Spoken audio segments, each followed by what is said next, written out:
Give the world the best you have and the best will come back to you. अगर आपने अपने struggle के दिनों को पूरी ईमानदारी के साथ जिया है, कभी किसी के साथ छल कपट नहीं किया, किसी को कुछ उल्टा सीधा बोल के उसका दिल नहीं दुखाया, तो आप यकीन मानिए आपके साथ कभी भी गलत नहीं होने वाला। आपका जो जीवन बचा हुआ है बहुत ही सुकून में बीतेगा, अगर आपने दूसरों की जिंदगी का सुकून नहीं छीना है तो। जय गणेश दोस्तों, कैसे हैं आप सभी लोग। एक बार फिर से सभी का बहुत बहुत बहुत आभार कि आप लोग फिर से आए हैं अपना समय निकाल के मेरा व्लॉग देखने के लिए। चलिए शुरू कर लेते हैं आज का वीडियो। तो स्किन केयर लगातार आजकल मैं कर रही हूँ। बीच में होली की भागम भाग में और बच्चे भी आ गए थे। आप सभी लोग लगातार बने हुए हैं व्लॉग में, देख रहे हैं कि बहुत ज़्यादा बिजी हो गया था, बिल्कुल भी नहीं हो पाई थी स्किन केयर। और बहुत ज़्यादा स्किन जो मेरी है ना बहुत केयर नहीं मांगती, लेकिन जब ये ख़राब होने लगती है ना तो मतलब दिखता है मेरी स्किन पे, साफ साफ दिखता है कि मैं कुछ नहीं कर रही इसके लिए। बहुत जल्दी डार्क पड़ जाती है मेरी स्किन, और जैसे ही मैं केयर करना शुरू करूंगी ना इसके विजिबल रिजल्ट्स भी तुरंत दिखने लगते हैं। और ये जो फेस पैक मैं लगा रही हूँ कई बार शेयर कर चुकी हूँ आपके साथ। अगर आपने नहीं अभी तक ट्राई किया है, स्किन की क्वालिटी आपको इम्प्रूव करनी है तो आप ज़रूर लगा के देखिएगा, आपको बहुत फ़र्क पड़ेगा इससे। और सबसे बड़ी चीज़ तो ये है कि देखिए फेस पैक यानी कि जो हम लोग ट्रॉपिकल एप्लीकेशंस करते हैं वो तो अपनी जगह है, लेकिन खान पान अच्छा होना चाहिए, ये बात है। अब खान पान अच्छा होना चाहिए का मतलब ये नहीं कि आप बिल्कुल बहुत ज़्यादा रिच डाइट लो, कुछ नहीं। आपका घर का बना सीधा साधा खाना खाओ जो खा रहे थे, और बाहर का थोड़ा सा तेल मिर्च मसाला अवॉइड करेंगे ना तो वैसे ही स्किन में ब्रेकआउट्स नहीं होते और ठीक ठाक सी स्किन बनी रहती है। अच्छा, मैं सीधे लंच आपको दिखा रही हूँ कि क्या बन रहा है। मसूर की दाल भिगो के रखी थी, वो सीधे सीधे मैं छौंक के ही अब इसको बॉईल करूंगी, मतलब लहसुन और जीरे का तड़का लगा के, हींग का। उसके बाद टमाटर डाल दिए थे मैंने इसमें, और बस जो भीगी हुई मसूर की दाल है वो डाल दूंगी। पानी डाला, काम खत्म। दाल भीगी हुई है तो सीधे प्रेशर इसमें लग जाएगा, और उसके बाद इसी प्रेशर कुकर को खाली करके फिर मैं इसमें चावल चढ़ा देती हूँ, तो मेरा यहाँ पे लंच का काम डन हो जाता है। अच्छा, ब्रेकफास्ट में आज कुछ नहीं बना है। हमने बनाना शेक के लिए जो केले थे वो फ्रीज़र में रखे हुए थे लास्ट नाइट, और अब जो है इसका शेक बन रहा है। अच्छा, तो ये जो ग्लास है इतना बड़ा है कि अपने आप में बहुत हैवी हो गया था ये, और मतलब अच्छा खासा ब्रेकफास्ट, मतलब कहना चाहिए पेट भरने का काम बहुत बढ़िया किया था इसने। और ये बनाया मेरे हस्बैंड ने है, तो अभी इसमें ऊपर से शहद डालना और ये सारी चीज़ें ड्राई फ्रूट्स डालना, मतलब अगर मैं बनाती ना तो मैं सिंपली बनाना शेक बना के सर्व कर देती। बट जब ये मतलब मेरे हस्बैंड करते हैं तो वो प्रॉपर प्रेजेंटेशन और ये वो, जबकि और कोई है नहीं पीने वाला, हम दोनों ही हैं और कोई किसी को दिखाना नहीं है, लेकिन वो उनको चाहिए होता है कि मतलब अच्छे से करो, कायदे से वाला ये। तो वो अभी इसमें वही कर रहे हैं, नहा के आ गए, तो मैं बस देने ही वाली थी सर्व करके, तो बोले नहीं शहद लाओ और ड्राई फ्रूट्स लाओ और ये सब, तो फिर मैंने सब निकाल के इनको दिया। इतने में मेरी जो दाल है उसमें प्रेशर आ गया। अच्छा, अब इसको थोड़ी देर के लिए हम धीमी आंच में रखेंगे पकने के लिए, और जब तक मैं और मेरे हस्बैंड पी लेंगे बनाना शेक। तो यकीन मानिए पूरा, मतलब जैसे हम लोग 2 से 3 चपाती खाते हैं मॉर्निंग में ब्रेकफास्ट में, क्योंकि मुझे ब्रेकफास्ट बहुत ज़्यादा मस्ट है। बिना नाश्ते के मैं नहीं रह सकती, और लंच भले ही मैं नहीं करूं या थोड़ा सा ले लूं, बट इसने इसे एक ग्लास ने इतने अच्छे से पेट भर दिया कि पूरे दिन का काम बढ़िया डन हो गया। और सबसे बड़ी चीज़ ये है ना कि जो ऑफिस में थोड़ी बहुत नींद सी मुझे आती है काम करते समय, वो भी नहीं आई इससे। तो अच्छा आइडिया है कभी कभार फॉर अ चेंज शेक पी लो या कुछ ऐसी चीज़, क्योंकि रोटी सब्जी दाल चावल ये सारी चीज़ें हम डेली ही खाते हैं, थोड़ा सा चेंज अच्छा लगता है। मेरे साथ एक दिक्कत ये है कि मुझे थोड़ा सा नमक और चटपटे की क्रेविंग होती है। जैसे मैंने ये पिया, पेट तो भर गया, लेकिन इसके बाद ये लग रहा था कि अरे कुछ नमकीन नहीं खाया। ये मुझे लगता है सबके साथ होता है, ये सब आदत की बात होती है। जैसे आप अपनी आदत डालेंगे वैसी आदत बन जाती है। बचपन से ही हम लोग वही खाते आए ना, तो वो चीज़ें इतनी जल्दी नहीं छूटती हैं। बहरहाल अच्छा एक ऑप्शन है ये, अगर आप कभी रेगुलर नाश्ते से बोर हो जाओ ना, तो सिंपली आप जो केले हैं जो थोड़े से ज़्यादा पक जाते हैं, खासतौर से वो वाले केले, उनको कट करके आप छोटे छोटे पीसेज में फ्रीज़र में डाल दो, और बनाने से 15-20 मिनट पहले उन्हें बाहर निकाल लो। बस उसमें दूध और शुगर या ब्राउन शुगर जो भी आप ऐड करते हो, हमने इसमें कुछ भी ऐड नहीं किया है इसमें, मतलब मीठे के तौर पे, क्योंकि केले थोड़े से वैसे भी मीठे होते हैं, और ऊपर से हमने शहद डाला था, तो बिल्कुल चीनी ऐड नहीं की थी। चाहो तो चीनी ऐड कर लो। तो उसके बाद फिर कपड़े जो धुले थे वो सब मैं लेके आ गई, और अब गर्मी आ गई है तो अब कपड़े सूख जा रहे हैं, और जो सर्दी के जो कपड़े धुलने का जो चल रहा था वो ख़त्म हो गया है। नहीं तो इस वक्त ये रहता है कि जो स्वेटर वगैरह धो के मैं हाथ से फैला रही थी वो इस वक्त तक बहुत अच्छे से नहीं सूखती थी। मैं मतलब बीच बीच में मैं ले आ रही थी, लेकिन वो फिर मुझे उनको थोड़ा सा फैलाना पड़ता था, मतलब थोड़ी देर के लिए फ़ैन के नीचे। तो वो अब कपड़े हैं नहीं, वो सारे धुल चुके हैं, सब डंप हैं। अभी भी मैंने उनको रखा नहीं है, क्योंकि मुझे अभी 3-4 दिन के बाद शायद हम लोग जाएं, तो इसलिए जो है वो कपड़े रखे हुए हैं। जैसे ही उनका काम खत्म होगा मैं फटाफट से उन्हें बेड बॉक्स के अंदर डाल दूंगी, कवर करके रखा हुआ है। बहुत लेट हो गया इस बार मुझे कपड़े रखना, होली भी चली गई और सारे मतलब कॉटन के सारे कपड़े निकल गए, पहनने शुरू हो गए और ठीक ठाक सी गर्मी भी होने लगी। लेकिन मेरा जो सर्दी के कपड़ों का लॉट है वो अभी भी ऐसे ही रखा हुआ है। ऑफिस जाना, लंच वंच, वो कुछ भी शेयर नहीं कर रही हूँ फ्रेंड्स मैं आज आपके साथ। सीधे मैं शाम का आपको दिखा रही हूँ। चाय वगैरह पीने के बाद जब मैं रेस्ट कर लेती हूँ थोड़ी देर, उसके बाद मैंने एक्चुअली चाय पीने से पहले की क्लिप है ये, तो मुझे रेफ्रिजरेटर मतलब ये जो फ्रीजर है ये साफ करना था। होता ही है कि बच्चे लोग आते हैं और उसमें वो फ्रीजर में अपनी अपनी चीज़ें डालते हैं, कभी कुछ, तो थोड़ा सा स्पिलेज हो जाता है, फ्रीजर जो है वो गंदा हो जाता है। और वैसे भी मुझे फ्रीजर साफ करे हुए बहुत महीनों हो गए और मैं नहीं कर पा रही थी। तो आज ये मेरे टास्क में था कि मुझे इसे साफ करना ही करना है हर हालत में, और इसको थोड़ा सा समर रेडी करना है अपने फ्रिज को। तो ये जितने भी इसके अंदर के जो अटैचमेंट्स हैं वो निकाल के मैंने डाल दिए सिंक में, और इनमें पानी डाल दिया, जिससे कि जो भी थोड़ा बहुत है गिरा गुरा तो वो भीग जाए और फिर मुझे साफ करने में ईजी रहे। और ये जो नीचे वाली आपको दिख रही होंगी रैक्स ना, इसमें सूखे वो जो मसाले रहते हैं ना वो सब रखे हुए थे, तो वो कई बार गिर जाते हैं और कई बार जल्दीबाजी में काम करो तो गंदगी फैल जाती है। तो वो सब कुछ पड़ा हुआ था तो पानी डाल दिया, और इसमें पानी डालने के बाद ये मतलब ये फ्रीजर पहले मैंने खाली किया हुआ है, सारा सामान जितना भी था ये सब फ्रीजर में था। तो तरह तरह के आटे फैले हुए थे कि सिंगाड़े का आटा, कूटू का आटा, मैदा, ये सारी चीज़ें। तो वो सब मैं अब फिलहाल एक बॉक्स में उसको अरेंज करूँगी। फ्रीजर खाली करके उसके बाद मैंने इसके जितने भी अटैचमेंट्स थे मैं पानी डाला और चाय लेके फिर मैं गई हूँ आराम से चाय पीने के लिए। थोड़ी सी मैंने यहाँ पे सिलाई करी थी, जो मैं कॉर्ड सेट कट करके उसको स्टिच कर आजकल कर रही हूँ, वो उसका काम चल रहा है, जो कि अभी भी कंटिन्यूअसली चल रहा है, क्योंकि मैं बहुत देर बैठ नहीं पाती उसे सिलने के लिए, कट करने में ही 2 दिन लग गए थे। उसके बाद क्योंकि पहली बार कर रही हूँ, कॉर्ड सेट मैंने कभी नहीं स्टिच किया इससे पहले, तो उसको कट करना देन उसको सिलना, इन सब में टाइम जा रहा है और मैं आधे घंटे से ज़्यादा नहीं बैठ पाती मशीन लेके। तो 3-4 दिन से कंटिन्यूअसली मैं कर रही हूँ। फिर होली के आफ्टर होली जो गेस्ट का आना जाना होता है वो लगातार चलता रहता है हमारे घर में, तो उनको अटेंड करना, ये सारी चीज़ें चलती रहती कंटिन्यूअसली, इसलिए भी थोड़ा सा डिले हो गया था। मैं चाह रही थी कि वो मतलब बन जाए, सिल जाए, और उसके बाद फिर मैं उसे अपनी जो हम लोग जाने वाले हैं नैनीताल, वहाँ मैं उसे पहन पाऊँ। देखते हैं क्या होता है क्या नहीं होता है। फिलहाल मैं उसको कोशिश पूरा कर रही हूँ कि सिल लूँ। अच्छा, इसके बाद थोड़ी देर स्टिचिंग करी है मैंने, उसके बाद फिर मैं आई हूँ रसोई में। तो यहाँ पे दूध की मलाई वलाई निकाल के खाली करी है। उससे पहले मैंने आलू बॉईल होने के लिए चढ़ा दिए थे, तो आलू की कचौड़ी बनेगी आज। मेरे हस्बैंड का स्पेशल फरमान था कि बहुत दिन हो गए, क्योंकि मैं थोड़ा सा अवॉइड करना चाहती हूँ उनको भी और ख़ुद को भी कि हम लोग डीप फ्राइड चीज़ें ना खाएं, और कई बार इस चक्कर में ना ज़्यादा ही बहुत डिले हो जाता है। इसलिए मैं हमेशा आपसे कहती हूँ कि कभी किसी चीज़ को लेके बहुत ज़्यादा मन नहीं मारना चाहिए। हालांकि मैं खुद जो है पकौड़ी और पूड़ी ये सब चीज़ें कम पसंद करती हूँ, लेकिन कभी कभी वंस इन अ वाइल महीनों में बनती हैं तो अच्छी लगती हैं चीज़ें, और वही हुआ, बहुत दिन तक नहीं बनी है ना, तो इसलिए आज ऐसी ज़बरदस्त क्रेविंग उठी उन्हें कि बोले आज कचौड़ी ही बनेगी और कुछ नहीं बनेगा। और दूसरी मैं भी इसलिए राज़ी हो गई क्योंकि सब्जी वब्जी सब खत्म हो गई, कुछ है नहीं फ्रिज में, तो ठीक है, एक ऑप्शन ये भी है और जल्दी भी बन जाती है, सबसे बड़ी चीज़ ये है। तो आलू बॉईल होने के लिए रखे, और इसके बाद जो है फिर इसके बाद जो फ्रिज के अटैचमेंट्स मैंने निकाल के रखे थे ना पानी में भिगो के, मैं उनको साफ़ करूँगी। अच्छा, एक कमेंट आया था वो सुमन लता जी का, वो बार बार ना मेरे शूज़ का लिंक मांग रही हैं। देखिए, मैंने जो शूज़ लिए तो ऑनलाइन ही हैं, जो मैं पहन के वॉक पे जाती हूँ, आई थिंक आप उन्हीं की बात कर रहे हो, बट वो जो है इतने अच्छे नहीं है कि मैं उनके बारे में आपको कुछ बता पाऊँ, या बहुत अच्छे हों या बहुत सस्ती डील मिली हो। ठीक ठाक से शूज़ हैं और बहुत साल पहले लिए थे, तो ऐसा मेरे पास उनका लिंक विंक कुछ है नहीं, मैं आपको बताऊँ।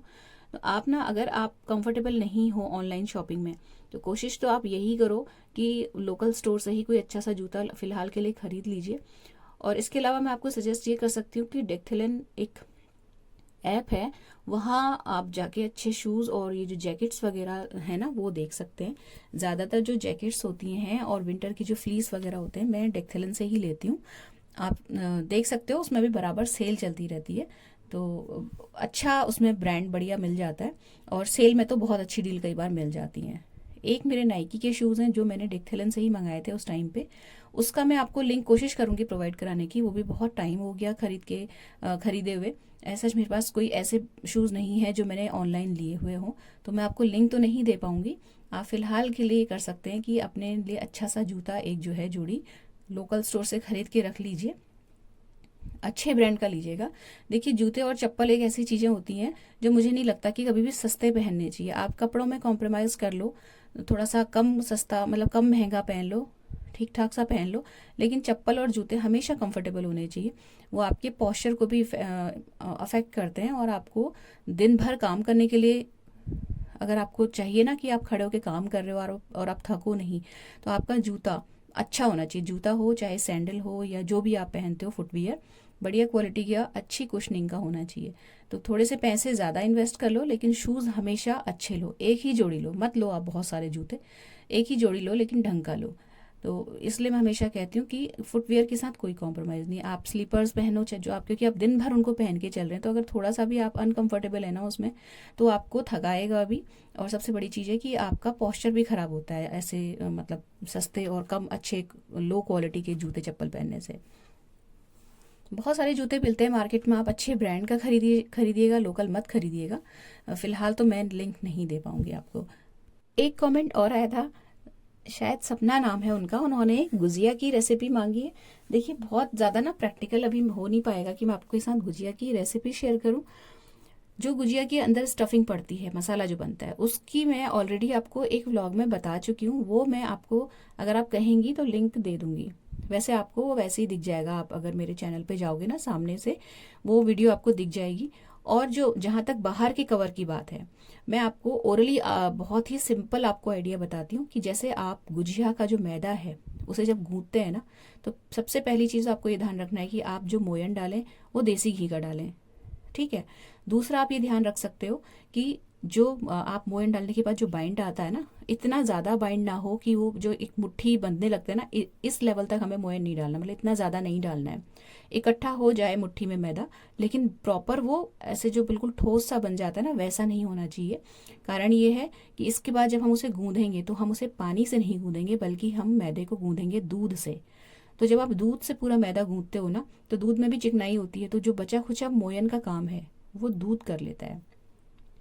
मान लीजिए आपने मैदा लिया 1 किलो, तो अगर आप उसमें 250 ग्राम का मोयन डाल रहे थे, 250 ग्राम घी का, तो आप उसमें से थोड़ा सा कम घी डालिए, 200 ग्राम ही डालिए। बाइंड हो जाए, आप उसको अच्छे से मस लो, खूब मोयन डाल के बढ़िया से उसको, उसकी जो मसलने का काम है ना 2 हथेलियों के बीच में, उसे बढ़िया से कीजिए। लेकिन इतना मोयन नहीं होना चाहिए कि आपका जो मैदा है वो इकट्ठा होकर मुट्ठी बंध जाए, थोड़ा सा उससे कम लीजिएगा, क्योंकि बाकी बचे हुए जो मोयन का काम है वो दूध कर देता है। और पानी से मत गूंदिएगा गुजिया को, सबसे बड़ी चीज़ ये है, सॉरी मैदे को, उसको गूंदिएगा फुल फैट मिल्क से, ठीक। हल्का गुनगुना दूध होना चाहिए, और जो आटा लगेगा बहुत टाइट या बहुत ढीला ना हो, रोटी वाला जो हम आटा लगाते हैं ना उससे हल्का सा टाइट हो, बस। ये छोटी छोटी टिप्स का आप ध्यान रखोगे, आपकी गुजिया बहुत ही खस्ती बनेगी, पहली चीज़। दूसरा, जो गुजिया के ऊपर वो बबल से आ जाते हैं ना तलने में, जो डार्क स्पॉट से आ जाते हैं, वो नहीं आते हैं। पूरा जो गुजिया का सरफेस है बहुत ही सॉफ्ट, बहुत ही चिकना बनता है, और मुंह में डालते ही घुलने वाली गुजिया बनती है। तो ये जो कुछ टिप्स थे ये मैं आपको बता दे रही हूँ। अच्छा, यहाँ पे फ्रीजर साफ़ करते समय वो जो टेम्परेचर कंट्रोल करने वाला होता है ना, वो क्योंकि वो बिल्कुल मिनिमम में मैंने कर दिया था विंटर्स में, उसको अभी मैं फ़िलहाल मिड में ले आई हूँ। बहुत ज़्यादा गर्मी पड़ेगी तो उसे फिर मैं मैक्स में ले जा लूँगी।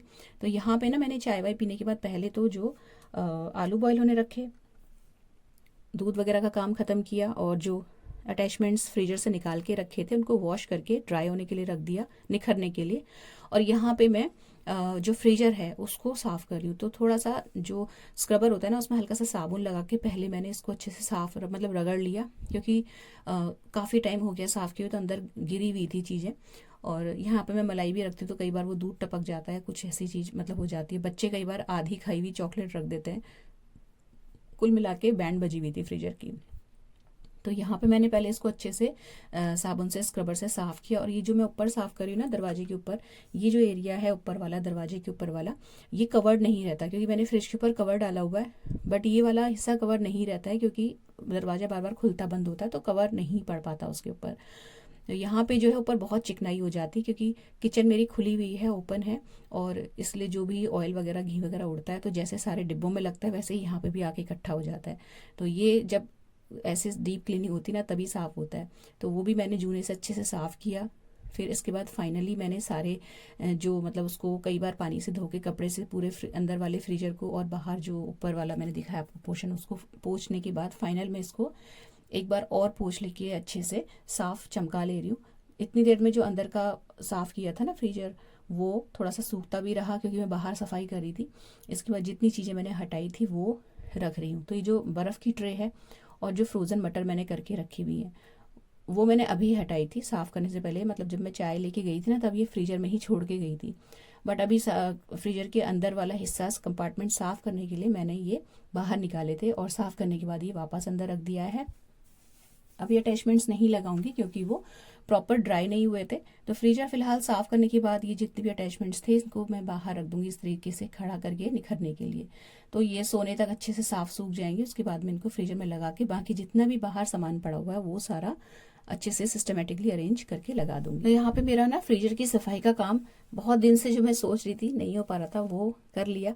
तो जो चीज़ प्लान करो ना और उस हिसाब से पहले से ही थोड़ा सा उसको उस पर लग जाओ तो वो चीज़ हो ही जाती है, चाहे आपका शेड्यूल कितना भी बिजी हो, क्योंकि आपने उसको प्रायोरिटी में रखा और बाकी काम शुरू करने से पहले उसका काम शुरू कर दिया।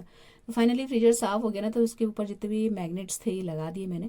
और यहाँ पे एक वो जो कंप्लीशन वाली फीलिंग आती है ना कि हाँ चलो हो गया, डन हो गया काम, वो आ रही है मुझे अच्छे से साफ़ करने के बाद। इसके बाद जो है फिर डिनर का काम करना था। तो मैंने कुछ ऐसा बहुत ज़्यादा डिटेल में नहीं शूट किया है। आलू की कचौड़ी की स्टफिंग बना के रख ली थी और आटा लगा लिया था नमक वाला ढीला ढीला। फिर यहाँ पे खीरे का सिंपल बहुत बहुत ही बेसिक सा रायता बनाया है। ये खीरा घिसा है दही में, मतलब फिटे हुए दही में, नमक और ये अपना ज़ीरे का पाउडर, भुने ज़ीरे का, और थोड़ी सी हरी मिर्च कट करके ये रायता बन जाएगा। अच्छा, जो फ्रीजर है ना वो कुछ ज़्यादा गंदा इसलिए भी हो जाता है, देखिएगा हम लोगों का हमेशा कि हम जो सूजी और ये आटे अलग अलग तरीके के रखते हैं ना फ्रीजर में, ये हमेशा देखिए थोड़ा थोड़ा बिखरते रहते हैं। आप चाहे यूज़ करने से पहले निकालो या यूज़ करने के बाद वापस फ्रिज में रखो, तो उस वजह से मेरा ज़्यादा गंदा हो गया था। तो फिर मैंने अभी इसका ये इलाज निकाला है कि एक डिब्बे में जो कि फ्रीजर में आ जाए, मतलब उस साइज़ का डिब्बा लिया बड़ा, और उसमें सारे जितने भी आटे हैं, तो यहाँ पे चावल का आटा है, सिंघाड़े का आटा, कूटू का आटा, और मैदा है थोड़ा सा, इसके अलावा अरारोट है, और ये थोड़ा सा मिल्क पाउडर बचा हुआ था। मैं शाही टुकड़ा एक बार बनाने की ट्राई किया था ना, तो ये बचा हुआ है। थोड़े से काजू हैं जो कि हम डेली बेसिस पे नहीं खाते, लेकिन कभी कोई ग्रेवी बनानी होती है तो काम आता है। तो ये सारी चीज़ें जितने भी हैं, ये देसी खांड है, मतलब जो बहुत कम यूज़ होती हैं। मूंगफली है, कच्ची मूंगफली, क्योंकि मूंगफली बाहर रहती है ना तो बहुत जल्दी स्मेल आती है इसमें। तो ऐसी जितनी भी चीज़ें जो फ्रीजर में इधर उधर बिखरी हुई रखी थी वो मैंने इस डिब्बे में रख दी। सूजी रह गई है, सूजी मैंने इसलिए नहीं रखी इसमें क्योंकि ये बहुत ज़्यादा है, इस डिब्बे में नहीं आएगी। दूसरा, सूजी 2-3 जगह बिखरी हुई है, जैसे एक बड़ा पैकेट ये है, छोटे छोटे 2-3 और हैं, क्योंकि बीच में मुझे ऐसा लगा था कि सूजी खत्म हो गई और मैं पैकेट उठा लाई थी दूसरे, तो वो छोटे छोटे अलग अलग पार्ट्स में पड़े हुए हैं। तो ये डिब्बा धो दिया है, जैसे ये सूखेगा सूजी इसमें सारी की सारी भर दूंगी और फिर ये डिब्बा अलग से फ्रीजर में जाएगा। तो इस तरीके से ये होगा कि जो आटा और ये छोटी छोटी चीज़ें पैकेट वैकेट बिखरे रहते हैं फ्रीजर में, वो एक डिब्बे में अच्छे से सिस्टमेटिकली आ गए, और डिब्बा इतना बड़ा लिया मैंने जो फ्रीजर में अच्छे से आ जाए। तो ये एक काम खत्म हुआ। ये जो डिब्बा है ये मैं रखूँगी बाद में, जब सारे अटैचमेंट्स फिट करूँगी। तो उसके बाद फिर मैं यहाँ पे, मैंने बताया ना आपको कि मेरा जो टॉप है वो ऑलमोस्ट स्टिच हो गया, थोड़ा सा उसमें फिनिशिंग का काम रह गया है। तो उसे करने के पहले थोड़ा सा प्रेस करना पड़ता है, क्योंकि प्रेस नहीं करो तो वो जो सिलाई में एक बहुत अच्छी सी फिनिश आती है ना, जो ऐसा दिखाए कि आपने वो खरीदा है, मतलब आपने खुद नहीं स्टिच किया है, वो करने के लिए आयरन करना पड़ता है। तो वही मैं भी कर रही हूँ। तो लेस लगाने के बाद वो जो थोड़ी सी तुरपाई करनी पड़ती है ना, उसके लिए उसमें थोड़ा सा सफाई आए, यहाँ पे मैं इसको कर रही हूँ प्रेस। इसके अलावा भी मेरे को, मैं मतलब ये तो था प्रेस करने के लिए, कुछ कपड़े मैं और भी लेके आई हूँ। हालांकि मेरा जो प्रेस का है वो अंबार लग गया है वापस से। कुछ कपड़े इसलिए लेके आई हूँ क्योंकि मुझे इसको कंप्लीट करना है, और सारे कपड़े लेके बैठूंगी तो मुझे बहुत लेट हो जाएगा। इसके अलावा भी जो डिनर में कचौड़ी वगैरह बननी है वो भी नहीं बनी थी। तो कुछ कपड़े लेके आई थी मैं, हस्बैंड की शर्ट्स वगैरह, जिससे कि 2-3 दिन उनका ऑफिस जाने का काम बन जाए। 1-2 अपने सूट्स हैं जो मैं ऑफिस जाऊँ तो मुझे पहनने के लिए ऑप्शंस अवेलेबल रहें।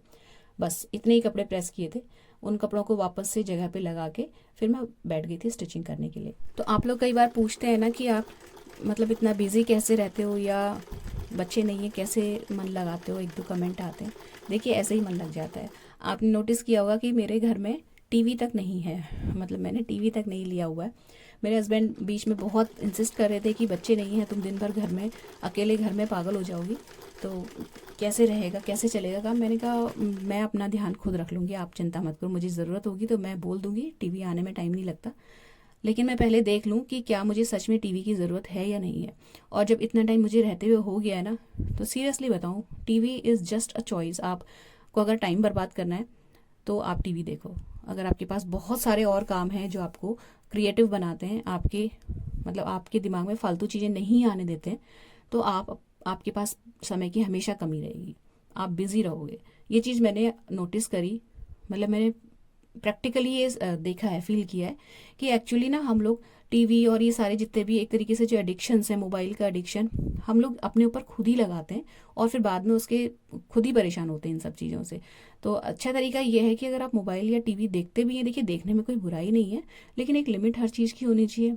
आपको एक टाइम, अगर आपका कोई बहुत फेवरेट शो है तो बस आप उसको देखिए ना, उसके बाद टीवी या मोबाइल जो भी है उसको बंद करके अपने काम पे लग जाइए। ये एक बहुत अच्छा तरीका होता है इन सब चीज़ों का एडिक्शन फिलहाल मैं ऐसे ही खुश हूँ बिना टीवी के। मेरा समय ऐसे ही बहुत बढ़िया, बहुत ही प्रोडक्टिव तरीके से कट जाता है, मुझे ज़रूरत नहीं पड़ती। और टीवी में जो बहुत जितने भी शोज़ आते हैं मुझे वो सारे के सारे नॉनसेंस लगते हैं। सही बताऊँ आपको, सब कुछ फेक है, कुछ नहीं है उसमें रियल। मैं नहीं देखना चाहती। बहुत ही कम शोज़ होते हैं जो सच में देखने लायक होते हैं, और उन 1-2 शोज़ को देखने के लिए मैं पूरा का पूरा सेटअप टीवी का लगाऊं, वो बेकार है करना। तो मेरे पास बहुत काम पड़ा रहता है, मैं अपने खुद ही बिजी रहती हूँ। आजकल मैच चल रहे हैं तो मेरे हस्बैंड का बराबर ये कमेंट्री लगी रहती है, ये चलता रहता है। बीच बीच में मैं भी स्कोर वगैरह चेक करती रहती हूँ। अभी जब वो ऑफिस से आए ना तो संतरा और केला वेला फ्रूट्स वगैरह लेके आए थे, तो वो उनको लगा रहे हैं फ्रिज में। और यहाँ मेरा काम हो गया है डन। मतलब मैं सिलाई करने के बाद कचौड़ी वगैरह बनाई, फिर और साथ में हम दोनों ने फिर किया डिनर। इस बीच में ही ज़्यादातर इसी टाइम पे ही बच्चों का वीडियो कॉल आ जाता है। दोनों में से कोई एक जने वीडियो कॉल करता है, मैं बहुत कम ही करती हूँ, बहुत कम कर पाती हूँ एक्चुअली, सही बताऊँ तो। और बीच बीच मुझे लगता है ना कि उन लोगों का कॉल नहीं आया तो ज़रूर कॉल करती हूँ कि क्या बात है भाई, कॉल नहीं करा। तो इस वीडियो कॉल के ये जो रात का जो क्लीनिंग का काम रहता है ना, इस टाइम पे ज़्यादातर मैं उनके साथ वीडियो कॉल पे ही बात कर रही होती हूँ, और मैं लगातार काम कर रही होती हूँ और वो अपना काम कर रहे होते हैं। बस एक वो फ़ोन रखा रहता है और बातचीत वीडियो कॉल जो है वो चलती रहती है। खाना वाना सब कुछ निपट गया, उसके बाद फिर ये जो फ्रीजर के जितने भी ये सूखे थे ड्रॉर्स वगैरह, ये सारे मैंने फिट किए और सारा सामान सिस्टम से लगा दिया। बहुत ज़्यादा चीज़ें मैं फ्रीजर में नहीं रखती, मतलब कुछ मसाले हैं या कुछ ऐसी चीज़ें हैं जो ख़राब जल्दी होती हैं वही रखे जाते हैं। मतलब बहुत ज़्यादा वो जो कुकिंग की प्रिपरेशन करके लोग डीप फ्राई करने के लिए रखे रहते हैं ना, स्नैक्स वगैरह, वो सब मैंने नहीं कभी ट्राई किया। एक आध बार ट्राई किया था ना, मुझे वो आइडिया कुछ खास अच्छा लगा नहीं। तो मेरे फ्रिज में कम ही सामान रहता है। बस ये है कि थोड़ा सा अगर आप फ्रिज को साफ़ करते रहो, बीच बीच में उसका जो जितने अंदर फालतू चीज़ें हैं उनको हटाते रहो, और थोड़ी सी जगह खुली खुली बना के रखो ना, तो फ्रिज जो है अच्छा काम करता है। गर्मियों में भी बढ़िया ठंडक रहती है। और मतलब बीच में ना स्पेस रहनी चाहिए। आपने ठस करके फ्रिज को भर के रख दिया तो हमेशा आप देखिएगा ठंडक नहीं मिलेगी आपको फ्रिज में। थोड़ा सा रोटेशन के लिए हवा के जगह हमेशा रहनी चाहिए, इसलिए चीज़ों को सिस्टमेटिकली लगाइए। बीच बीच में बहुत ज़्यादा ठूस ठूस के भर भर के ना रखें चीज़ों को। तो मेरा तो फिलहाल के लिए फ्रीज़र हो गया बिल्कुल समर रेडी, और मैं हो गई हूँ बिल्कुल खुश। तो बस इसमें अब रह गया है सूजी का डिब्बा रखने को, क्योंकि वो डिब्बा जो मैंने धोया वो नहीं सूखा है प्रॉपरली। बिना जरा सा भी मॉइस्चर में सूजी रख दूंगी तो वो ख़राब हो जाएगी, तो वो नेक्स्ट डे मॉर्निंग रखा जाएगा। यहाँ पे मेरा फ्रीजर बिल्कुल साफ़ हो गया है। फ्रीजर की सफाई के साथ ही ये दिन और ये व्लॉग दोनों समाप्त होते हैं। अगर अच्छा लगा हो तो वीडियो को लाइक ज़रूर कीजिएगा, शेयर कीजिएगा, कमेंट्स कीजिएगा, चैनल सब्सक्राइब करना मत भूलिएगा, बेल आइकन प्रेस कर लीजिएगा। मिलते हैं नेक्स्ट वीडियो में। Till then take care, stay healthy, happy and positive. Thank you.